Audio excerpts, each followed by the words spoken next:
Taking a look at today's interest rate markets, let's look at the two-year note futures as they're moving higher today.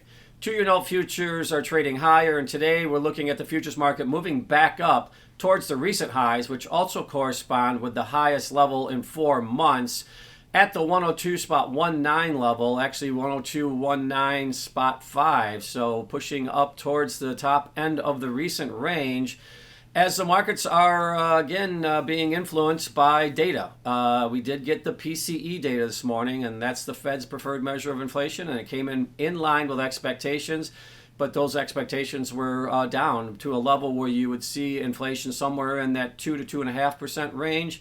And that was enough to create some buying pressure on the treasury markets today across various parts of the curve, as the markets are now poised that the Fed will most likely move in September. Now, there's still a chance they could move next week in July, but the consensus is that September will be the time when the Fed possibly will be cutting rates, and particularly with today's data in line with expectations.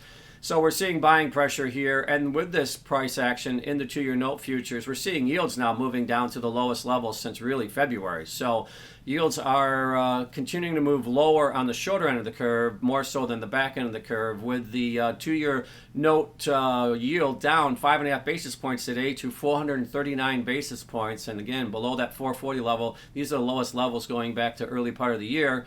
And you're seeing buying pressure pretty much across the curve. So the yield curve is moving lower from the ones all the way out to the 30s.